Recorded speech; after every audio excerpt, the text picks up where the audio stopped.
पिछले कई वर्षों से आप लोग अनवरत स्वाध्याय से जुड़े हुए हैं। यथा योग्य श्रुत का अभ्यास कर ही रहे हैं।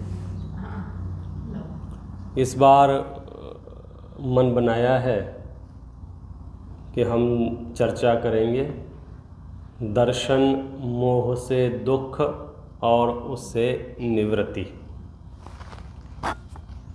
बहुत महत्वपूर्ण प्रकरण है मोक्ष मार्ग की दृष्टि से और वर्तमान जीवन की आकुलता व्याकुलता की दृष्टि से भी। मतलब मोक्ष के मूल कारणों में यदि खोजा जाए, रिसर्च की जाए कि आखिर मोक्ष हो क्यों नहीं रहा है, तो यूँ कहने को तो हमारे सामने कह दिया जाता है भैया कर्मों का बंधन है, और जब तक संसार अवस्था में कर्मों का बंधन है तब तक आत्मा मोक्ष अवस्था को प्राप्त नहीं कर सकती है। तो हम कोशिश करते हैं जानने की कर्मों का बंधन कौन कौन सा है, क्या क्या है। तो फिर मूल कर्मों के भेद बताए जा रहे हैं। घातिया कर्म है, अघातिया कर्म है। फिर घातिया के भेद किए, ज्ञानावरण है, दर्शनावरण है, मोहिनी है, अंतराय है। अघातिया के भेद किए हैं आयु, नाम, गोत्र, वेदनी। फिर इनके भी भेद किए, 148 भेद बन गए और उनके प्रभेद करो तो इस तरह से एक बहुत बड़ा साम्राज्य दिखता है हमें कर्मों का। और एक आत्मा अकेला बेचारा। तो इतने बड़े कर्मों के साम्राज्य को आत्मा कैसे ध्वस्त करेगा? और ये चक्र आज का नहीं है, ये स्थिति आज की नहीं है, वर्तमान की। 2-4 दिन की बीमारी हो तो जल्दी ठीक होती है, बहुत पुरानी बीमारी हो तो उसको ठीक होने में भी वैसे ही समय लगता है। मतलब पक्की हो जाती है ना, जम जाती है। तो पर्याय पर्याय में, अवस्था अवस्था में, गति गति में मैं जहाँ भी गया वहाँ मैंने क्या किया, जिस पर्याय में गया, जिस अवस्था में गया, वहाँ मैंने इस कर्म बंधन की प्रक्रिया को पुष्ट किया या ढीला किया, मजबूत किया। हर कदम पर आज हम मनुष्य गति में हैं, इससे पूर्व में जहाँ भी होंगे, उससे पूर्व में जहाँ भी होंगे, उससे पूर्व में जहाँ भी होंगे, तो पूरे हम इतिहास को अगर उठा के देखें तो जहाँ जहाँ जिस जिस गति में हम थे और आज हम जिस गति में हैं, वहाँ तक हमने अपनी कमाई यदि देखी जाए, क्या कमाया, तो जवाब है हमने कर्म बंधन को ही पुष्ट किया है, कर्म बंधन को ही मजबूत किया है। अभी इस भाव में भी ये आत्म मूल्यांकन का विषय होगा। सामूहिक नहीं कह सकते हैं, कितने ही ज्ञानी जीव हैं, कितने ही मिथ्या दृष्टि हैं, कितने ही सम्यक दृष्टि हैं, कितने ही अणुव्रती हैं, सब अपना अपना विचार करना। तो संसार परिभ्रमण की प्रक्रिया में तो ये महसूस होता है कि हमने जितने भी निर्णय किए, हमने जितना भी ज्ञान अर्जित किया और हमने जितना भी आचरण किया, उससे कर्म का बंधन ही हुआ है। बहुत दुर्लभ मनुष्य पर्याय, बहुत दुर्लभ मनुष्य पर्याय। आप मनुष्य पर्याय की बात कर रहे हैं, छैडालाकार तो एक इंद्री से निकलकर 2 इंद्री में आने को ही महादुर्लभ कह रहे हैं। वहाँ तो ये लिखा है दुर्लभ लहजों चिंतामणि, त्यों पर्याय लही त्रश तणी। जैसे चौराहे पर पड़ा हुआ चिंतामणि रत्न मिलना दुर्लभ है, ऐसे इसको 2 इंद्री पर्याय मिली। अब आप अंदाजा लगा सकते हैं कि फिर 3 इंद्री पर्याय तो और ज़्यादा दुर्लभ है, 4 इंद्री अवस्था तो और ज़्यादा दुर्लभ है, असंगी पंचेंद्री पना तो और ज़्यादा दुर्लभ है, संगी पंचेंद्री पना उससे भी ज़्यादा दुर्लभ है। संगी पंचेंद्री में भी नारकी नहीं, त्रियंच नहीं, देव नहीं, सर्वोत्कृष्ट दुर्लभ पर्याय मनुष्य, अब वो हमारे पास है। वट्टकेर स्वामी हैं, मूलाचार ग्रंथ है, जैनाचार्यों की श्रमण परंपरा को बताने वाला, श्रमणचर्या को बताने वाला ग्रंथ है। उसमें 12 अनुप्रेक्षाधिकार है, उसमें बोधि दुर्लभ भावना है। वहाँ ये लिखा है इस विश्व में सबसे दुर्लभ कोई वस्तु है तो वो मनुष्यपना है। और आचार्य स्वयं ही आगे कह रहे हैं कि मनुष्यपने से भी ज़्यादा दुर्लभ वस्तु एक है, वो है उत्तम देश, ऐसा वातावरण मिलना, ऐसा परिवेश मिलना जहां हम धर्म साधन कर सकें। वे लिखते हैं कि इससे भी ज़्यादा दुर्लभ एक परिस्थिति है, वो है उत्तम कुल। देश अच्छा है तो क्या हुआ, हमारे पास जिस वातावरण में हमने जन्म लिया है, यदि वहाँ धर्म की सुगंधी ना हो तो हम तक धर्म कैसे पहुँचेगा। बोले उत्तम कुल से भी ज़्यादा दुर्लभ एक परिस्थिति है उत्तम आयु। कितनी ही बार ऐसा होता है कि उत्तम कुल में जीव आता है, महीने 2 महीने 4 महीने 6 महीने में वापस पर्याय पूरी खत्म, लिस्ट कंप्लीट, एक पर्याय खत्म। साल 2 साल 5 साल 10 साल 20 साल, तो आयु मिलना बहुत दुर्लभ है। अच्छा, जैसे तैसे आयु मिल भी जाती है तो आचार्य लिखते हैं कि उससे ज़्यादा दुर्लभ है निरोगपना। आयु बहुत लंबी हो लेकिन रोग बहुत हों, शारीरिक रोग बहुत हों तो उसका अस्पताल में समय निकल जाए पूरा, और मानसिक रोग बहुत हों तो अदालतों में समय निकल जाए, आर्त ध्यान रौद्र ध्यान में, तो वो निरोगीपना भी बहुत दुर्लभ है। इस तरह से उन्होंने एक क्रम बनाते हुए अंत में लिखा, सबसे ज़्यादा दुर्लभ है धर्म श्रवण। अब कई लोग ऐसा कह सकते हैं कि भैया जब होगा तब होगा, आजकल तो बहुत सुलभ हो गया है, जहाँ देखो तहाँ देखो। आचार्य बहुत गंभीरता से बात कहते हैं, धर्म श्रवण दुर्लभ है।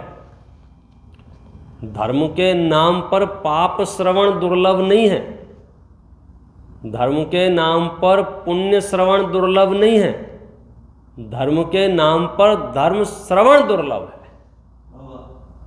अब वो आप उसकी गहराई तक पहुँचें, क्योंकि लोग तो क्या करते हैं,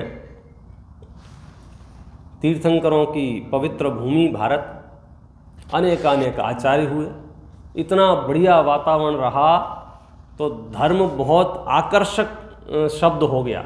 हर व्यक्ति अपने आप को धार्मिक कहलाने में गौरव का अनुभव करता है। कोई उसे आप बहुत धार्मिक हैं ऐसा कोई कह दे तो अंदर से बहुत आनंद आता है। तो अब क्या था, सबको धार्मिक होना है, तो एक उपाय तो ये है कि धर्म कर धार्मिक हो जाएगा। एक उपाय ये है कि वो जो कर रहा है उसका नाम धर्म रख देवे, तो भी धार्मिक हो सकता है। यदि वो नाच रहा है तो नाचने का नाम धर्म रख देवे, गा रहा है तो गाने का नाम रख देवे, खा रहा है तो खाने का नाम रख देवे, घूम रहा है तो घूमने का नाम रख देवे। तो नाम रखने से धर्मत्व के गुण आएंगे कि नहीं आएंगे उसमें? बहुत चलता है बाजार में, चीज़ वो की वही, वस्तु वही की वही, नाम बदल देते हैं। हमारे यहाँ जहर बेचना होता है तो जहर का नाम दवाई रख देते हैं। अब यहाँ तो पता नहीं है, चूहे मारने की दवाई ले लो, चूहे मारने की दवाई, ऐसा बोर्ड लगाया, माइक से चिल्लाया उसने, चूहे मारने की दवाई ले लो। अच्छा, वो दवाई है या जहर है? दवाई लाभ पहुंचाती है, औषधि से जीव की रक्षा होती है, औषधि स्वास्थ्यवर्धक होती है, जहर प्राण हरण करने वाला होता है, शरीर को नुकसान पहुंचाने वाला होता है वो पॉइजन, है वो जहर। लेकिन मालूम है ये सब सज्जन लोग हैं, जहर नाम से नहीं खरीदेंगे, जहर नाम सुनते ही हाथ भी नहीं लगाएंगे, तो उसका नाम उसने क्या रख दिया, दवाई। अब थोड़ा सॉफ्ट हो गया, हाँ वो ले आया, घर में आया, क्या किया, चूहे को दवाई खिला दिया। चूहे ने दवाई खा दी तो क्या होगा, अब हृष्ट पुष्ट हो जाएगा, मर जाएगा। क्यों, क्या खिलाया था आपने, दवाई। फल क्या निकला उसका, मृत्यु। नहीं, दवाई से मृत्यु कैसे, दवाई तो बचाने के लिए होती है ना, मेडिसिन से कोई कैसे मर सकता है। लेकिन क्या करें, वो मेडिसिन नहीं थी, वो दवाई नहीं थी, औषधि नहीं थी, वो जहर था, नाम औषधि रख दिया था। ऐसे ही बहुत लोग जीवन भर पापादि क्रियाएं करते रहें और नाम उसका लेवलिंग उसके धर्म की कर देना, तो उससे क्या होने जाने वाला है। जीवों का घात करे और कहे धर्म हो गया, उसका नाम धर्म। तो आधी से ज़्यादा तो 99% लोग तो पाप को ही धर्म मान बैठे हैं। वो थोड़े बहुत लोग बचे होंगे उन्होंने पुण्य को धर्म मान लिया।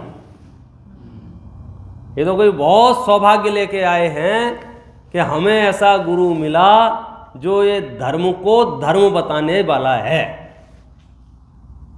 छड़ालाकार में स्पष्ट लिखा है, जिन पुण्य पाप नहीं कीना, आत्म अनुभव चित दीना। पुण्य और पाप से जुदी वस्तु है धर्म। अब वो समझने वाली बात है। हम शुरुआत में जैसे सुनते हैं, अच्छा अब ये पुण्य भी नहीं करेंगे तो क्या करेंगे? धर्म करेंगे और क्या करेंगे? धर्म के नाम पर धर्म। देखो, हमारी भूमिका, हमारी परिस्थिति, हमारे परिणाम, हमारे श्रद्धा ज्ञान चारित्र की वश होकर हम क्या कर रहे हैं ये एक अलग विषय है। क्या करना चाहिए ये अलग विषय है। हम पुण्य कर रहे हैं ये हमारी कमजोरी है, क्योंकि हम धर्म नहीं कर पा रहे हैं। अभी पुण्य भी नहीं करेंगे तो पाप करके क्या करेंगे? और नुकसान होगा। पुण्य करना तो ऐसा है, छत पे जाने के लिए सीढ़ी लगाई थी, छत पे पहुंचने के लिए सीढ़ी लगाई थी। अब कोई सीढ़ी पे ही बैठ के रह जाए, सीढ़ी से ही उसे अनुराग हो जाए, आगे ना बढ़े, तो आचार्य उसके लिए कहते हैं उठो यहाँ से। ये इसके लिए ये नहीं है। पुण्य की जो थोड़ी बहुत क्रियाएं हैं, चाहे वो देव पूजा रूप हो, गुरु उपास्ति रूप हो, स्वाध्याय रूप हो, संयम रूप हो, व्रत तप दान, जो कुछ भी हैं, वो एक चैतन्य सदन में प्रवेश कराने के लिए साधन है उपचार से। खरेखर तो मेरा श्रद्धान, मेरा ज्ञान वो कमाल करने वाला है। तो आचार्य ने कहा धर्म श्रवण बहुत दुर्लभ है। फिर आगे लिखते हैं कि कदाचित धर्म श्रवण भी पूर्व पुण्य के उदय से मिल जाता है। पूर्व में जिसने ऐसा कोई कर्म बांध रखा है कि तुम्हें चाहो या ना चाहो धर्म श्रवण सुनने को मिल जाएगा, जिसके उदय में होता है। लेकिन बोलते हैं ग्रहण बुद्धि दुर्लभ है। सुना कर्म योग से, अब प्रेसिडेंट साहब हैं, सेक्रेटरी हैं, मंदिर के अधिकारी हैं, मंदिर के पास में रहते हैं, मैसेज मिला, चलो घर बैठे बैठे क्या कर रहे हैं, सुनाते। सुना, लेकिन लेके क्या गए, उपलब्धि क्या हुई? तो बोले धर्म श्रवण उतना दुर्लभ नहीं है, क्योंकि धर्म श्रवण तो आपको पूर्व कर्म के उदय से मिल जाएगा, लेकिन ग्रहण बुद्धि में पुरुषार्थ चाहिए। आगे लिखते हैं ग्रहण बुद्धि भी कदाचित क्षयोपशम अच्छा हो तो हो जाती है। ख्याल में आ जाता है द्रव्य 6 हैं, तत्व 7 हैं, पदार्थ 9 हैं, 4 अभाव हैं, 5 भाव हैं, तीर्थंकर हैं, 24 रणमोकार मंत्र है, 44 मंगल पाठ है, सब जो भी है पूरा ख्याल में आ जाता है। ग्रहण होता है। क्रोध बुरा है, मान बुरा है, मायाचारी बुरी है, लोभ बुरा है, सुनता है ना, समझ में भी आता है। आचार्य कहते हैं धारणा मुश्किल है, याद नहीं रहता है। प्रवचन में सुनता है तो कहता है बराबर एकदम सच, और यहाँ से बाहर भी निकला, बाहर नहीं भी निकला, 2 मिनट बाद 5 मिनट बाद क्या विषय चल रहा था, नहीं कुछ अच्छा बात बताया था, क्या अच्छा बताया था। कदाचित धारणा भी मजबूत हो, एक एक पन्ना पंक्ति पंक्ति याद रह जाती हो, तो आचार्य कहते हैं बोधि दुर्लभ है, जो भावना का नाम है। मतलब मैं ये आपको लिस्ट इसलिए सुनाई क्योंकि वो चेक लिस्ट टिक मार्क करते जाना, क्या क्या है और क्या रह गया है। तो दुर्लभ से दुर्लभ चीज़ें अपने पास हैं। तो जो कॉमन, जो डे टू डे लाइफ में लोग मुंह लटका के घूम रहे हों, उन्हें तो बहुत प्रसन्न हो जाना चाहिए, क्योंकि दुनिया की सबसे रेयर चीज़ जो है, दुनिया की सबसे दुर्लभ वस्तु जो है वो हमारे पास है। सबसे ज़्यादा दुर्लभ क्या बताया कि मनुष्यपना, वो मेरे पास है, तो ये आनंद का विषय हुआ। अच्छा, उत्तम देश भी है, मुझे ऐसे वातावरण है, ऐसा परिवेश है जहाँ मैं देवगुरु धर्म की आराधना कर सकता हूँ। उत्तम कुल है, उत्तम आयु है, निरोगपना है, धर्म श्रवण है, ग्रहण बुद्धि है, यथा योग्य कम ज़्यादा धारणा भी है। अब तो बस एक ही चीज़ रह गई है, बोधि। अब ये बोधि क्या चीज़ है? सामान्य अर्थ तो है रत्नत्रय, सम्यक दर्शन, सम्यक ज्ञान, सम्यक चारित्र। वहाँ विशेष अर्थ किया जिन सूत्रों का श्रद्धान। जिनेंद्र परमात्मा ने जो तत्व का निरूपण किया है, उस तत्व से प्रतीति उसका नाम है बोधि। बोले ये दुर्लभ है। सुनता हुआ भी, समझता हुआ भी, क्षयोपसम्य समझता हुआ भी अंदर से प्रतीति उत्पन्न नहीं हुई, माने हमारा काम नहीं हुआ। और प्रतीति उत्पन्न तब तक नहीं होगी जब तक ये दर्शन मोह की रवानगी नहीं होगी। वो आपके चप्पे चप्पे पर बैठा हुआ है जम के। तो वो जो 8 कर्म थे नाश करने के लिए 148 उसके भेद प्रभेद किए थे और इतना सारा साम्राज्य था, तो उसको समराइज करें तो हम ये कह सकते हैं कि देखो 8 कर्मों में से आघातिया कर्मों की तो ज़्यादा परवाह करने की आवश्यकता है नहीं। कौन से कर्मों की? क्या बोला? कौन से कर्म? अघाती, नाम ही है उनका अघाती। अघाती माने आत्मा के ये अनुजीवी गुणों का घात नहीं करते हैं। सीधे सीधे आपको सरल भाषा में कहें तो शरीर और संयोगों का जो वातावरण तैयार होता है वो अघातिया कर्मों के निमित्त से होता है। मुख्य रूप से समझो एक बड़ी प्रकृति उसमें नाम कर्म की है, 93 भेद तो अकेले उसके ही है।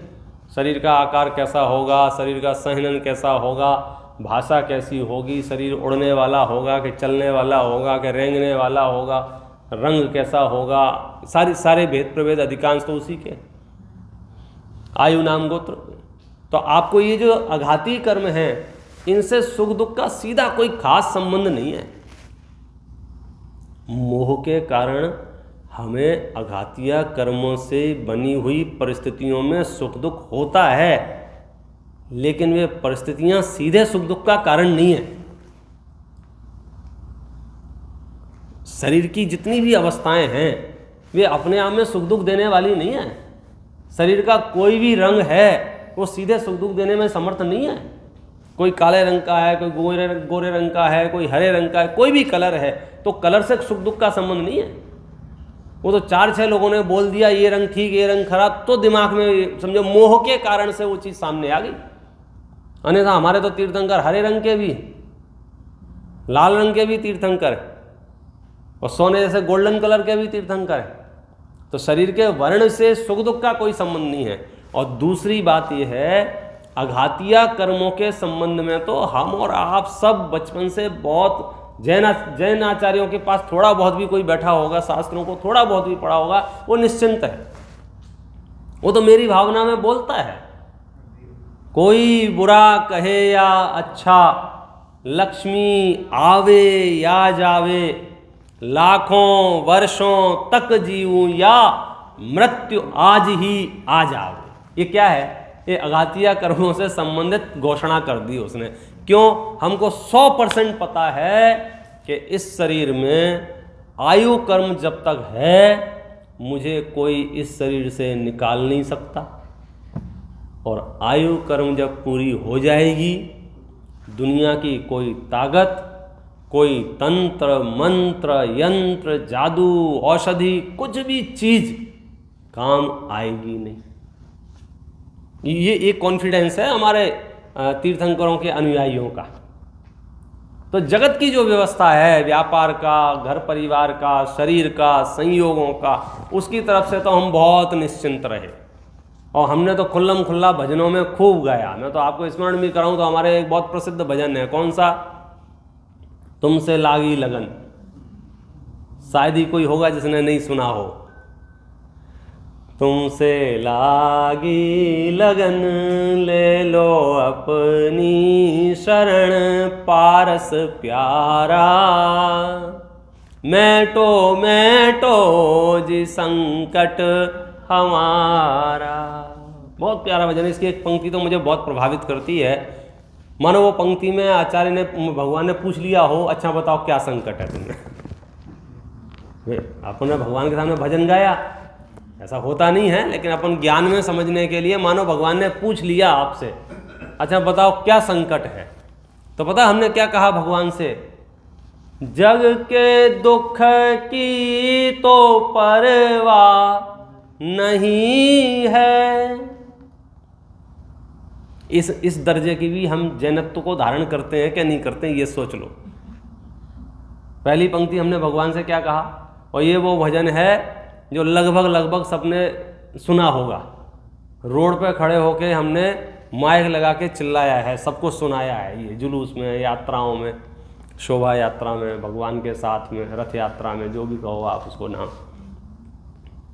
क्या कहा, जग के दुख की तो परवाह नहीं है। इस पंक्ति का क्या अर्थ करें बताओ। बोले हम तीर्थंकरों के अनुयायी हैं, हमें जगत के दुखों की तो परवाह ही नहीं है, हम उस पर तो बात ही नहीं करना चाहते। हमारी तो ये समस्या ही नहीं है व्यापार कम चल रहा है कि ज़्यादा चल रहा है, हमारी ये समस्या नहीं है शरीर में रोग कम है कि ज़्यादा है, हमारी ये समस्या नहीं है मेरा कितना सम्मान हो रहा है कितना अपमान हो रहा है, ये सारे जगत के दुख हैं। तो जगत के दुखों की तो मुझे परवाह ही नहीं है। अब क्यों नहीं है जगत के दुखों की परवाह, क्योंकि बचपन में कर्म सिद्धांत अच्छे से पढ़ लिया होगा कि तुम्हारी परवाह करने से तो कुछ होना जाना है नहीं। वो तो एक एक जीव की अपनी अपनी डायरी है, एक एक जीव का अपना अपना कर्म का उदय है, उसके अनुसार परिस्थितियाँ बनती हैं, उसमें तो कोई हस्तक्षेप करता नहीं। तीर्थंकर अपनी परिस्थितियों में हस्तक्षेप नहीं करते हैं। पिताजी कुलकर हैं राजा ऋषभदेव के, बेटा चक्रवर्ती है और स्वयं तीर्थंकर हैं, उसके बाद भी 6 महीने तक आहार की व्यवस्था नहीं है तो नहीं है। ये है कर्म सिद्धांत की व्यवस्था और उसका रहस्य। हमको लगता है कि हमें नहीं पूछा, हमें नहीं बताया और हमारी ये व्यवस्था नहीं हुई, हमको ये अनुकूलता नहीं, हमको ये अनुकूलता नहीं। यहाँ कह रहे हैं कि पिताजी कुलकर माने पूरी दुनिया को भोग भूमि से जो कर्म भूमि लागू होती है उस समय व्यवस्था करने वाले, बताने वाले के भयभीत मत हो। बेटा चक्रवर्ती 6 खंड पर राज्य करने वाला, स्वयं तीर्थंकर, देवता गण जिनकी जी हजूरी करने गर्भ में से आए हैं तब से आ रहे हैं, लेकिन फिर भी 6 महीने भोजन का योग नहीं मिला, आहार का योग नहीं मिला तो नहीं मिला। इसलिए इतना तो श्रद्धान हम सबका पक्का होना ही चाहिए। कितना, जग के दुख की तो परवाह नहीं है। तो स्वर्ग चाहिए क्या, स्वर्ग सुख की भी चाह नहीं है। छोटे छोटे भजनों में भी इतना सार भर दिया है, कभी उसका अर्थ विचार करे जीव तो ख्याल में आए। इसलिए ज्ञान की महिमा आती है, विचार करेगा तो पाएगा, पढ़ जाएगा, सुन जाएगा। बोले ना तो मैं संसार के दुखों से डरा हुआ हूँ, उसकी बात नहीं करनी है, उसका मुझे कोई परवाह नहीं है, और ना मैं स्वर्ग सुख चाहने आपके पास आया हूँ। तो फिर क्या समस्या है, मैं तो जामन मरण, मुझे तो अपना जन्म मरण मिटना है।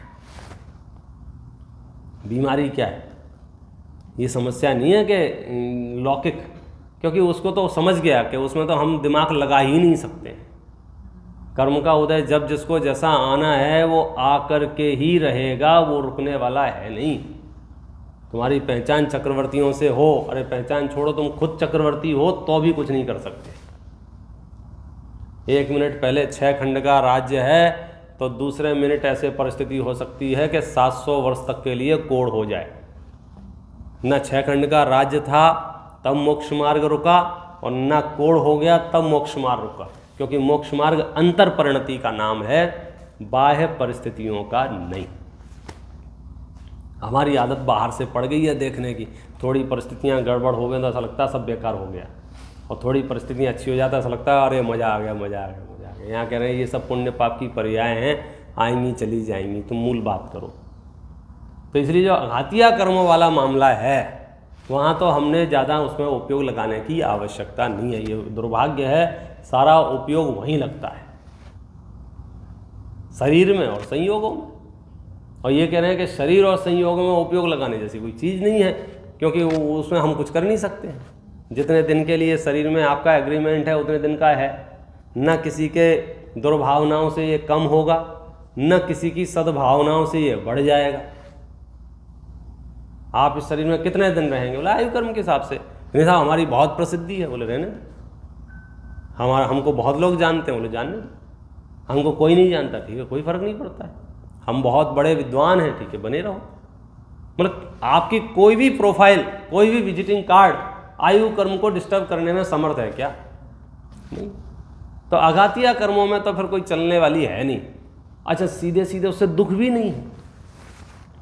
अगर कोई थोड़ा ज़्यादा लंबा है, पतला है, मोटा है, काला है, गोरा है, इससे सुख दुख भी नहीं है। अब मान रखा है, अब मानने को तो फिर कल्पना लोक में विचरण करके कुछ भी मानते रहो। तो कहा कि अघातीय कर्मों से, अघातीय कर्मों के प्रति तो भगवान भी बेपरवाह हैं।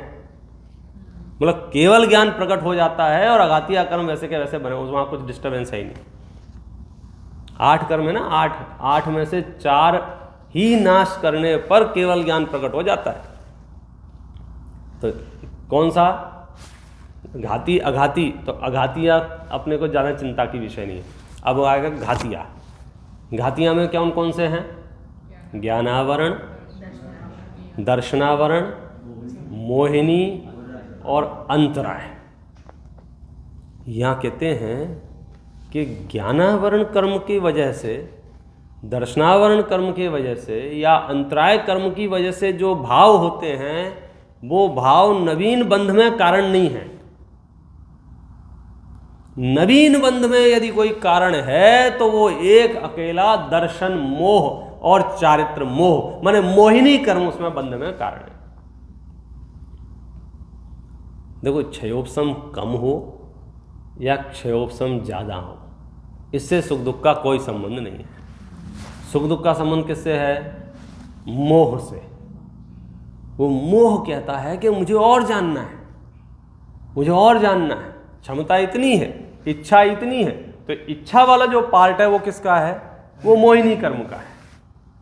तो संसार के सर्व दुखों को यदि हम संक्षिप्तीकरण कर्म अपेक्षा से कहें तो एक अकेले मोह का नाश कर लो तो बाकी कार्यक्रम अपने आप संपन्न हो जाएगा।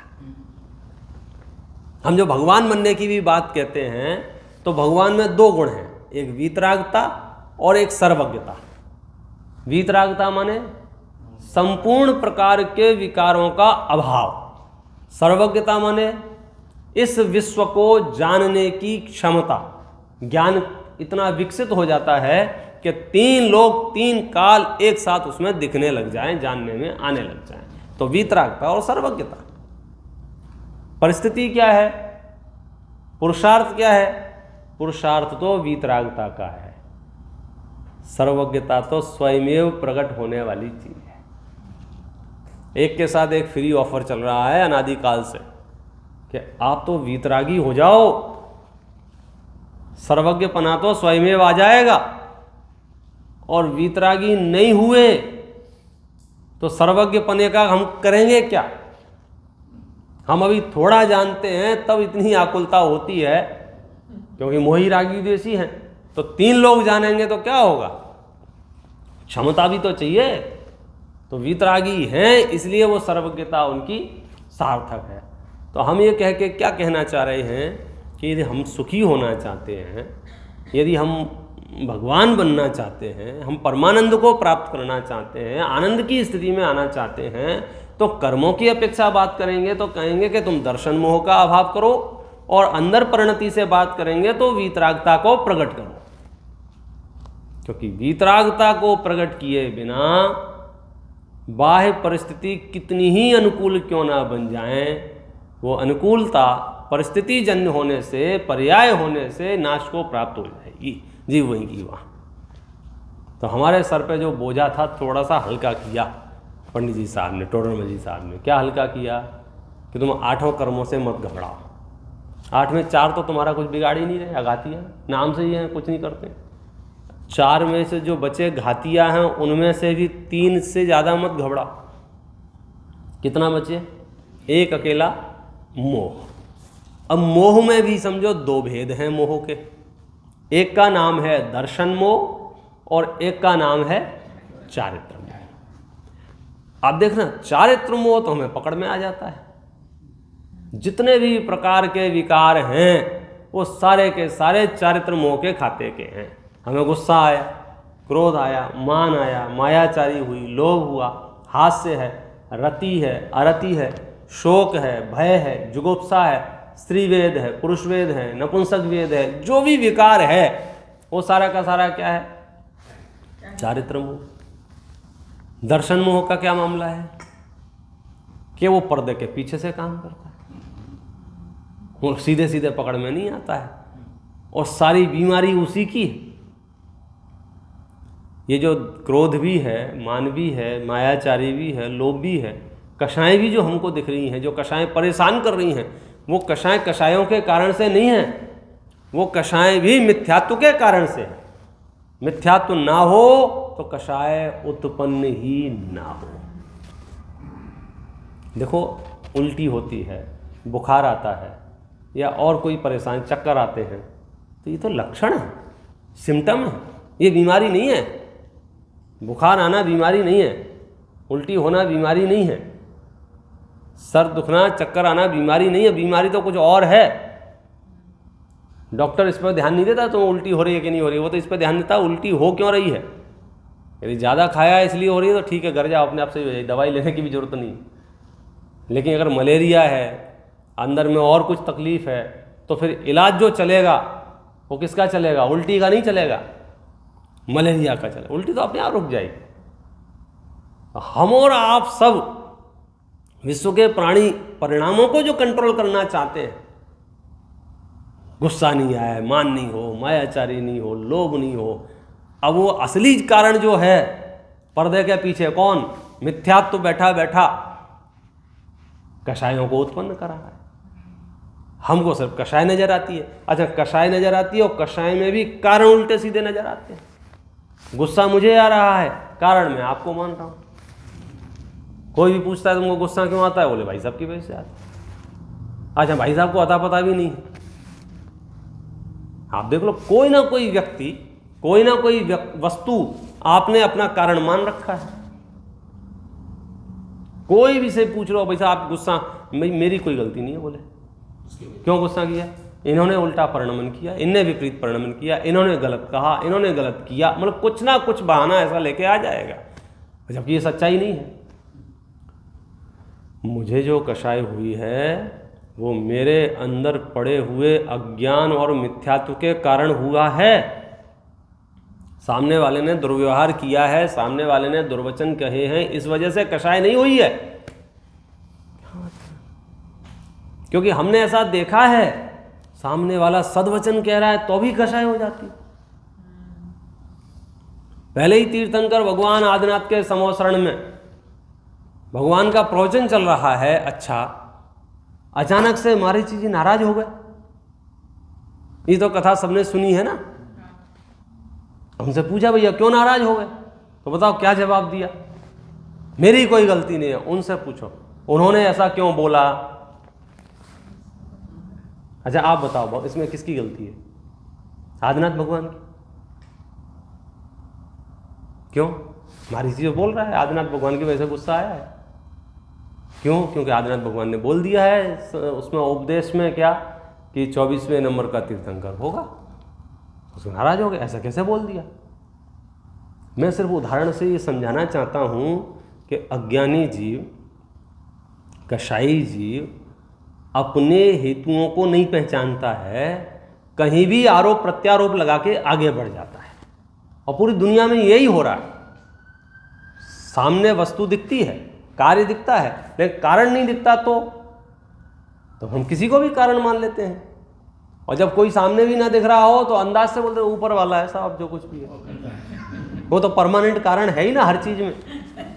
कोई पहले हम इधर उधर देखते हैं, अब इधर उधर नहीं दिखाई दे तो क्या करेंगे?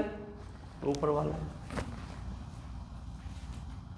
ये जो वृत्ति है, ये वृत्ति अज्ञान है, ये वृत्ति मोह है, ये वृत्ति दर्शन मोह। अनादि संसार परिभ्रमण का असली कारण यही है। हम पढ़ते हुए भी अनपढ़ रहे, जिनवाणी सुनते हुए भी हम जिनवाणी से अछूते रहे, तत्व की बात करते हुए भी तत्व से अनभिज्ञ रहे।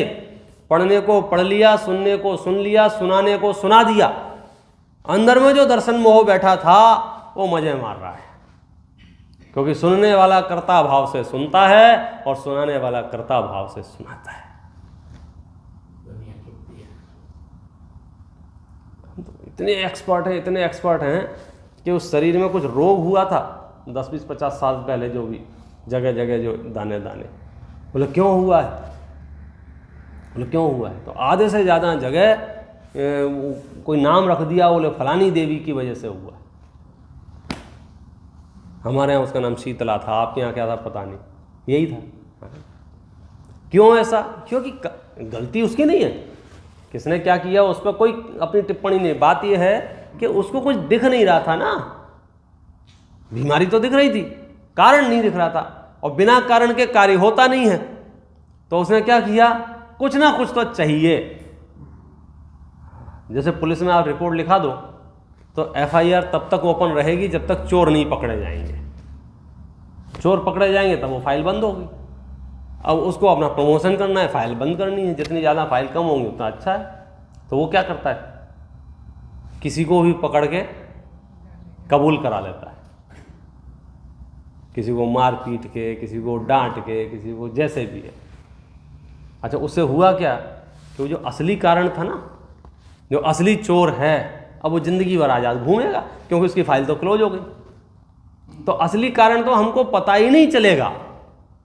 तो हम अपनी कषायों का, अपनी बीमारी का जो दूसरे को यदि कारण मान रहे होंगे, तब तो बोले हमारा संसार से पार होना बहुत मुश्किल है। अपने सुख दुख का ठीकरा यदि हम किसी दूसरे पे फोड़ रहे होंगे, ऊपर तो छोड़ ही दो, कर्मों के ऊपर भी यदि डाल रहे होंगे, तो भी हमारा पार होना मुश्किल है। असली जो वजह है वो क्या है कि ये वो दर्शन मोह है। अब वो दर्शन मोह क्या चीज़ है, वो दर्शन मोह कैसे काम करता है? दर्शन मोह सीधे नज़र नहीं आता है, लेकिन आप थोड़ी बारीक बुद्धि से विचार करो तो समझ में ना आए ऐसा भी नहीं है। आज से पहले अनंत ज्ञानियों ने इस बात को समझा है, सुना है, लिखा है। ये शास्त्र हम जिनके पढ़ रहे हैं उन्होंने वो चीज़ महसूस की है और लिखा है। ये इसकी भूमिका है। अब हम बात प्रारंभ करते हैं टाइटल की। टाइटल क्या था? दर्शन मोह से दुख और उससे निवृत्ति। दोनों चीज़ बताएंगे, एक काम नहीं करेंगे। नहीं अकेला बीमारी बता दें और बीमारी का इलाज ना बताएं तो क्या फ़ायदा होगा बोले। तो इतना तो आपको ख्याल में आ गया होगा कि इतनी बहुत बड़ी दुनिया जो संसार कही जाती है, पंच परावर्तन रूप कही जाती है, उसकी चर्चा विस्तार करेंगे तो बहुत फैली हुई चर्चा है। संक्षेप में बात करनी तो हम कह सकते हैं कि मैं यदि परेशान हूँ, दुखी हूँ, संसार में परिभ्रमण कर रहा हूँ, तो उसका एकमात्र हेतु दर्शन मोह है। चारित्र मोह का भी हेतु दर्शन मोह है। चारित्र मोह माने क्रोध, मान, माया, लोभ, हास्य, रति, रति, शोक, भय, जुगुप्सा, ये विकारी परिणाम। ये परिणाम भी कहाँ से आए कि इसका असली कारण वही है। यद्यपि उसके जाने के बाद भी ये परिणाम बने रहते हैं, लेकिन जरी जेवरी के समान, लेकिन बस खत्म काम। संस्कार वश से मिथ्यात्व जाने के बाद भी चारित्र मोह की सत्ता और चारित्र मोह के उदय से होने वाले विकारी परिणाम बने रहते हैं, लेकिन उनसे घबराने की आवश्यकता नहीं है। जैसे शरीर में कांटा लग गया हो और दर्द हो रहा हो, ऑपरेशन करके मेहनत करके कांटा निकाल दिया, उसके बाद भी दर्द रह सकता है, लेकिन अब भयभीत होने की आवश्यकता नहीं है, क्योंकि अब वो दर्द घटता हुआ है। और फांस अंदर है तो वो दर्द बढ़ता हुआ है, और वो इतना बढ़ता हुआ है कि उंगली काटनी पड़ जाए, कि हाथ काटना पड़ जाए, कह नहीं सकते हैं। और फांस निकाल दी तो ऐसे ही मिथ्यात्व जाने के बाद भी, दर्शन मोह जाने के बाद भी चारित्र मोह की सत्ता और उसकी उदय की अवस्थाएं देखी जाती हैं, लेकिन उनसे भयभीत होने की आवश्यकता नहीं है। वो अपने घबराहट का विषय नहीं है, वो आकुलता का विषय नहीं, वो परेशानी का विषय नहीं, बेचैनी का कारण नहीं है। नहीं, कई बार ऐसा कह सकते हो कभी मिथ्यात्व के जाने के बाद भी रहता है ना? हाँ बोले रहता है, कोई दिक्कत नहीं। फांस निकलने के बाद भी दर्द रहता है, रहने दो, कोई फर्क नहीं पड़ता है। 1 दिन रहेगा, 2 दिन रहेगा, 3 दिन लिमिट है ना उसकी, क्यों? घटता हुआ है। सम्यक दर्शन होने पर अधिक से अधिक जीव संसार में परिभ्रमण करे तो वो अर्धपुद्गल परावर्तन काल कहा गया, उससे ज़्यादा संसार में नहीं घूम सकता है। उसको जगह ही नहीं मिलेगी संसार में रहने के लिए, आउट ऑफ कोर्स संसार से। लेकिन दर्शन मोह की सत्ता है तो आप कितना ही व्रत, उपवास, सील, संयम, बाह्य मंद कषाय हो जाए, अंदर में मिथ्यात्व ना जाए, तो संसार परिभ्रमण नहीं रुकता है। कठिन और कठोर बात है, लेकिन शास्त्रों में स्पष्ट उल्लेख है। समय सार की गाथा है, अणुमात्र भी रागादि का सद्भाव है जिस जीव को, वह सर्व आगम धर भले हो, आत्मा नहीं जानता। ये आचार्यों की वाणी कानों में पड़ती, ऐसा लगता है कि मेरा कितने जन्मों का पुण्य फला होगा, अरबों मनुष्यों में से मैं वो भाग्यशाली मनुष्य हूँ कि शास्त्रों की वाणी पर चर्चा, वार्ता, चिंतन, मनन करके अपना रास्ता खोज रहा हूँ।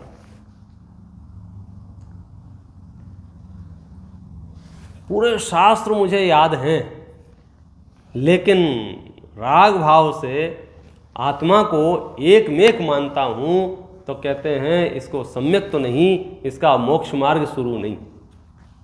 द्रविलिंगी मुनिराज का उदाहरण दिया है, इतनी कठोर तपस्या करे कि कोई चमड़ी उधेड़ के नमक भर दे तो भी उसे क्रोध ना आए, इतनी मंद कषाय, लेकिन संसार नहीं रुकता है। और दूसरी तरफ एक उदाहरण दिया है अपने शिवभूति मुनिराज का कि अल्प क्षयोपशम है, अल्प क्षयोपशम तो स्मास घोषण, तो इतने से शब्दों के उच्चारण से भी केवल ज्ञान प्रकट कर लेते। तो इसलिए बहुत रटने पर, बहुत कलेक्शन पर, बहुत मेमोराइज होने से इसका कोई लेना देना नहीं है। ये विषय है दर्शन मोह का। श्रद्धान सम्यक है तो ज्ञान भी सम्यक है और चारित्र भी सम्यक होगा ही होगा। और श्रद्धान ज्ञान सम्यक नहीं है तो फिर कोई मामले मोक्ष मार्ग की शुरुआत ही नहीं होगी। देखो अपन थोड़ा थोड़ा पढ़ते हैं, इसकी चर्चा करेंगे। दर्शन मोह से दुख और उससे निवृत्ति। प्रथम तो दर्शन मोह के उदय से मिथ्या दर्शन होता है, उसके द्वारा जैसा इसके श्रद्धान है वैसा तो पदार्थ होता नहीं है, जैसा पदार्थ है वैसा यह मानता नहीं है, इसलिए इसको आकुलता ही रहती है। दर्शन मोह का काम क्या है? देखो, दर्शन मोह माने 8 कर्मों में से एक मोहिनी कर्म में से, मोहिनी कर्म के भी 2 भेद किए, दर्शन मोहिनी, चारित्र मोहिनी, वो प्रकृति के परमाणु। और जब दर्शन मोह का उदय होता है, दर्शन मोहिनी कर्म का जो उदय आता है, उससे क्या होता है? विपरीत मान्यता, उल्टी मान्यता। जैसे शराब पीने से क्या होता है? विपरीतता आती है ना, विक्षिप्तता आती है। विक्षिप्तता आती है तो क्या होता है? दुर्व्यवहार करता है, विपरीत आचरण करता है, नाले में पड़ जाता है, गंदा पानी पीने लगता है। अब आप उससे कहो, रे आप तो बहुत बड़े सेठ के पुत्र हैं और राजपुत्र हैं, फलाने हैं, ढिकाने हैं, लेकिन उसने मदिरा पान कर रखा है, तो उसकी स्थिति कैसी हो जाती है? तो मदिरा पान के उदय से क्या होता है? विक्षिप्तता छा जाती है। तो ये तो लोक की उदाहरण हुआ। यहाँ कह रहे हैं दर्शन मोह के उदय से। दर्शन मोह नाम का जो उदय है, कर्म है, उसके उदय से क्या होता है? मिथ्यात्व होता है। और उसमें मिथ्यात्व में क्या होता है? जैसा वस्तु का स्वरूप है वैसा मैं मानता नहीं हूँ, और जैसा मैं मानता हूँ वैसा वस्तु का स्वरूप है नहीं, इसलिए आकुलता बनी ही रहती है। निरंतर निरंतर 24 घंटे में आकुलित रहता हूँ। वो कभी पुण्य के उदय में वो आकुलता नजर नहीं आती है, लेकिन मैं निराकुल नहीं होता हूँ।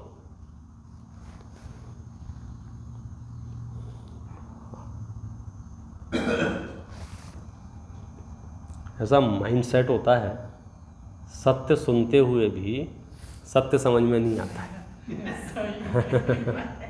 जिस मोह के लिए मदिरा का उदाहरण दिया आचार्यों ने, सिर्फ इसलिए दिया है क्योंकि अब जिसने मदिरा पान कर रखा है और कुछ ज़्यादा कर रखी हो, तो फिर आप उसे उपदेश दे दें तो क्या करेगा बताओ? उस उपदेश को सुने, हाँ बहुत बढ़िया आपने उपदेश दिया, हो सकता है वो आपको मारने लग जाए, पीटने लग जाए, तिरस्कार करने लग जाए, अपमान करने लग जाए, हमको उपदेश देते हो ऐसा कहने लग जाए। वो नाले का पानी पी रहे हैं और आप उसे रोकने गए तो वो आपसे लड़ने लग जाए। आपसे दुश्मनी नहीं है उसकी कोई, और जब होश में आता है तो माफ़ी भी मांगता है, अरे मैंने आपसे ऐसा कह दिया, फिर वो आरोप समझो उसके ऊपर डालता है। मिथ्या दृष्टि जीव की भी ऐसी ही दशा है। आगे लिखेंगे पंडित साहब, मोह की महिमा में सब लिखा हुआ है। क्या कमाल हुआ कि जैसा वस्तु का स्वरूप है वैसा मैं मानता नहीं हूँ, और जैसा मैं मानता हूँ वैसा वस्तु का स्वरूप है नहीं, इसलिए निरंतर आकुलता बनी ही रहती है। रेगिस्तान होता है ना, रेगिस्तान पर हिरण को दूर से पानी दिखता है, वो रेत चमकता है तो उसको लगता है ये पानी है, इसको मृग मरीचिका बोलते हैं, और वो दौड़ता है, और दौड़ के जैसे ही वहाँ पहुँचता है तो दिखता है यहाँ तो कुछ नहीं है। फिर क्या होता है, फिर दिखता है नहीं यहाँ नहीं वहाँ है, फिर वहाँ के लिए दौड़ता है, फिर वहाँ पहुँचता है, वहाँ दिखता है यहाँ भी नहीं, फिर वहाँ के लिए दौड़ता है, वहाँ के लिए दौड़ता है, वहाँ के लिए दौड़ता है, निरंतर आकुलता है। क्यों? क्योंकि वहाँ पानी है नहीं, इसने पानी माना। जैसा वस्तु का स्वरूप है वैसा मैं मानता नहीं हूँ, और जैसा मैं मानता हूँ वैसा वस्तु का स्वरूप है नहीं।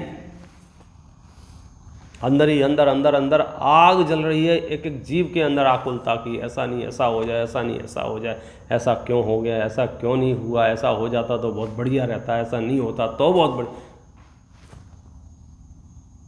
सर्व विश्व से साक्षी भाव तब आएगा जब अंदर में सम्यक्त होगा, शब्दों से काम नहीं चलेगा। ये भाव भाषण की विषय वस्तु है।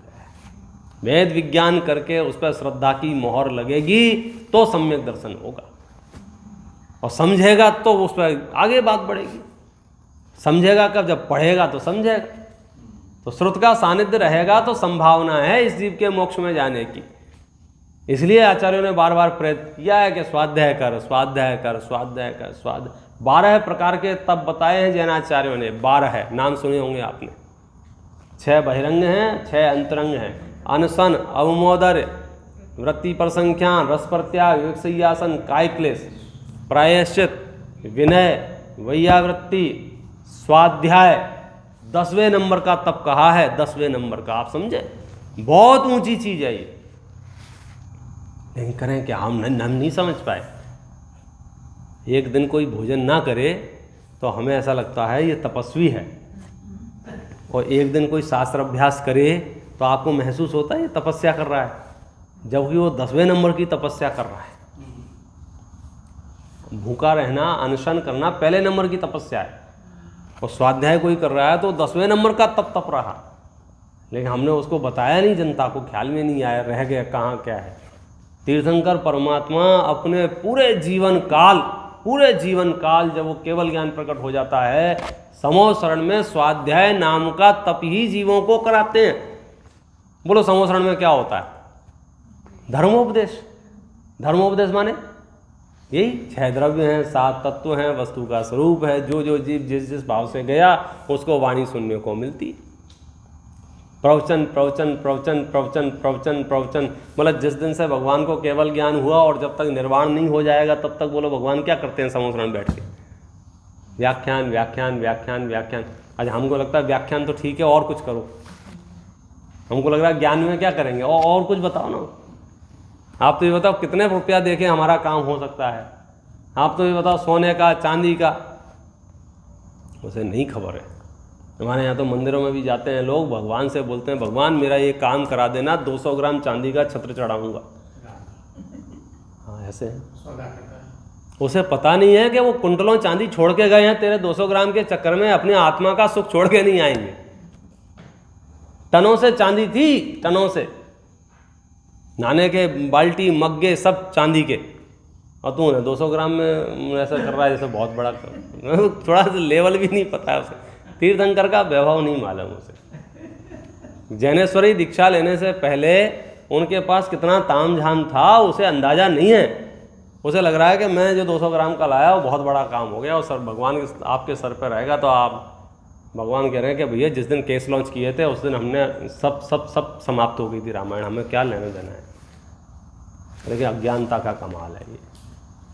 वस्तु का स्वरूप जैसा है वैसा हम मानते नहीं हैं, और जैसा हम मानते हैं वैसा वस्तु का स्वरूप है नहीं। युद्ध चालू है। ये युद्ध कब बंद हो सकता है? नहीं, या तो जैसा हम मानते हैं वैसा वस्तु का स्वरूप हो जाए, या जैसा वस्तु का स्वरूप है वैसा हम मानने लगे। तो इजी रास्ता क्या है कि जैसा हम मानते हैं वैसा वस्तु का स्वरूप हो जाए। पूरी दुनिया तो इसी में लगी है। मैं जैसा मानता हूँ वैसा सब माने, मैं जैसा सोचता हूँ वैसा सब सोचें, मैं जैसा बोलता हूँ वैसा सब करें। और आप समझिए, मैं जैसा बहुत कहता हूँ मैं, वो दीपक है ना, दीपक लौ जलती है, उसमें बरसात के दिनों में वो पतंगा उसके ऊपर आता है। वो पतंगा महन भाई आता है उसके ऊपर, क्या सोच के आता है? ठंडक मिलेगी या तकलीफ होगी? सुख मिलेगा। सुख मिलेगा ये सोच के आता ना। अच्छा, जैसे ही उसके पास में आया तो उसे सुख मिला कि नहीं मिला? नहीं। हाथ पैर जल गया, उसके पंख जल गए, झुलस गया, नीचे गिर गया। चलो फर्स्ट टाइम आया था, बाय मिस्टेक गया होगा, उसे पता नहीं होगा अग्नि ठंडी होती है। अच्छा, दोबारा अग्नि के पास जाएगा कि नहीं जाएगा? जाएगा। पहली बार गलती, अच्छा पहली बार तो अग्नि ने जलाया था उसको, इस बार अग्नि क्या करेगी? डिस्काउंट? अच्छा, दोबारा जाएगा, फिर गिर जाएगा, फिर जाएगा कि नहीं जाएगा? जाएगा। फिर गिर जाएगा, फिर जाएगा कि नहीं जाएगा?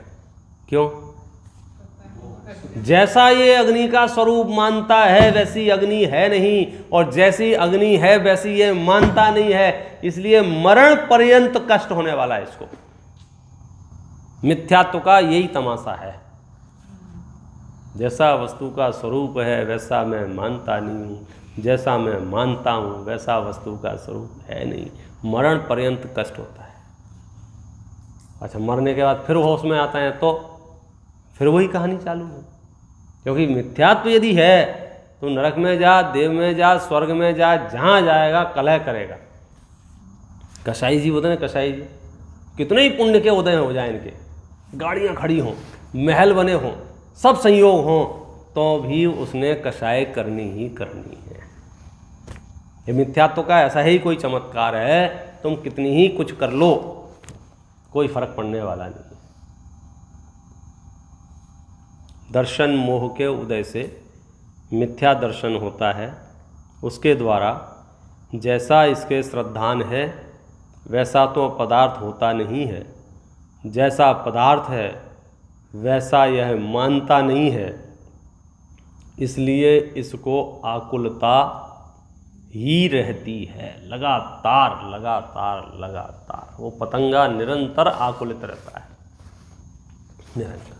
अब सुखी करने का क्या उपाय है? पतंगे को कैसे सुखी किया जाए? हम सब मिलके कुछ ऐसा करें जिससे अग्नि ठंडी हो जाए। क्यों? कोई मंत्र ऐसा पढ़ें, कोई तंत्र ऐसा करें, कोई विधान ऐसा कर ले, किसी बाबा को पकड़ के ले आए, किसी से आशीर्वाद दिलवा दें, ऐसा कुछ करो कि अग्नि ठंडी हो जाए, तो पतंगा सुखी हो जाएगा। बोलो, संभव है ऐसा? क्या करना पड़ेगा? कि आज मानो, कल मानो, अनंत काल बाद मानो, मानना पतंगे को पड़ेगा। ठीक है। तुम्हें आज सुधरना हो, कल सुधरना हो, अनंत काल बाद, जब भी आपको लगे कि सुखी होना है, यहाँ आना पड़ेगा। जैसा वस्तु का स्वरूप है वैसा हमें स्वीकार करना होगा। जैसा हम मानते हैं वैसा वस्तु का स्वरूप होने वाला नहीं। क्यों? हम तो जीव को अजीव रूप, अजीव को जीव रूप मानते हैं, और तीन काल में ऐसा हो नहीं सकता है। नहीं, सब साथ में रहते हैं, साथ में रहते हैं। अरे साथ में रहने से कुछ नहीं होता। दूध और पानी साथ में रहते हैं, एक बूंद पानी की दूध नहीं होती है और एक दूध की बूंद पानी नहीं होता है। दोनों का मामला अलग अलग है, रहते साथ में।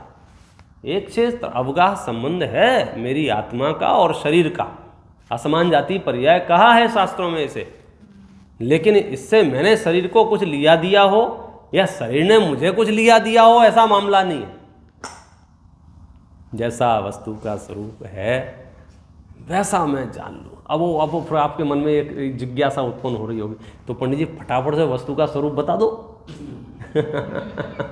भाई हम जान लेते हैं और जैसा है वैसा हम मान लेंगे, बस 100% हमारा काम हो ही जाएगा।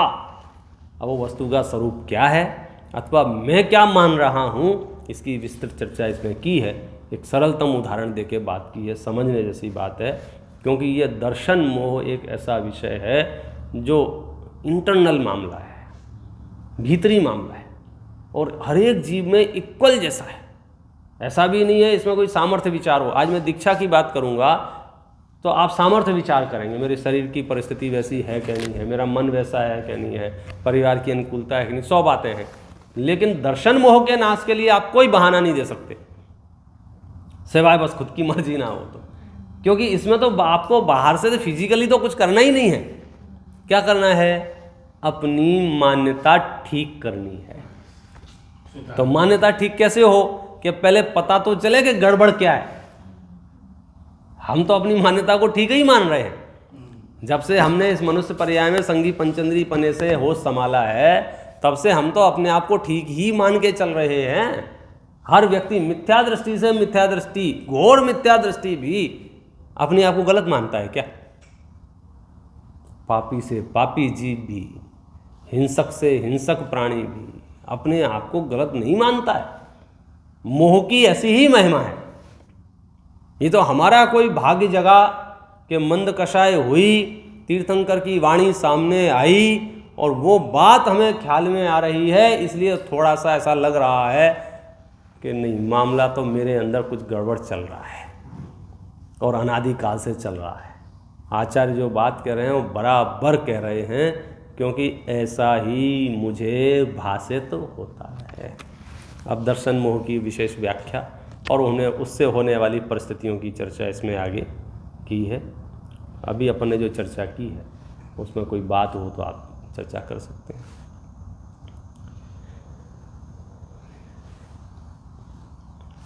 ओम नमः शिवाय।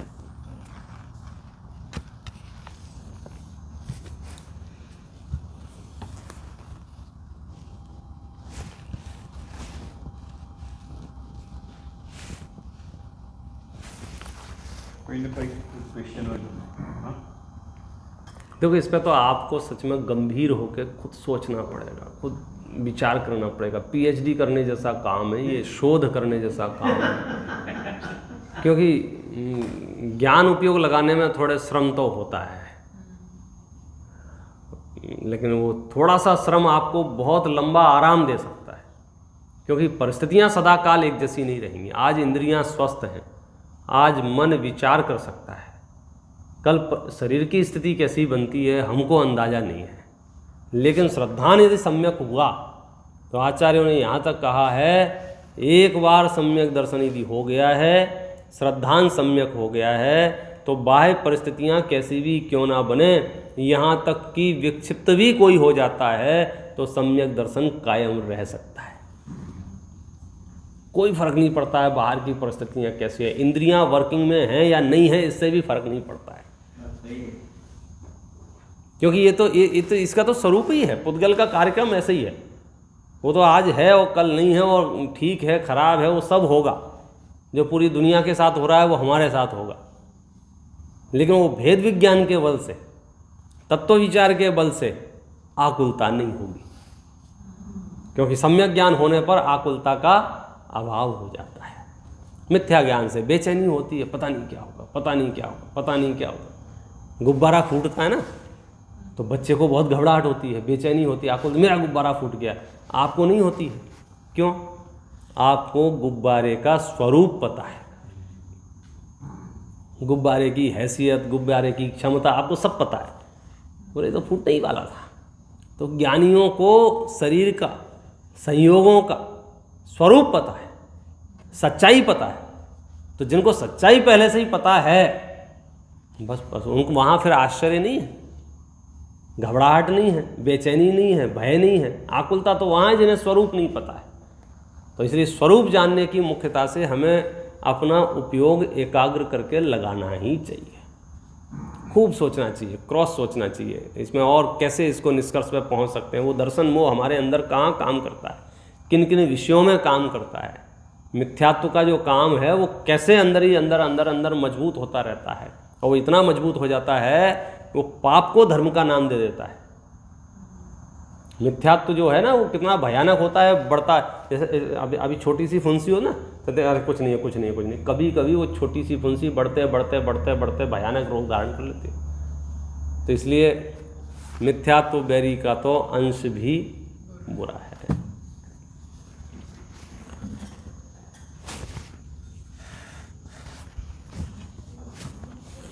ये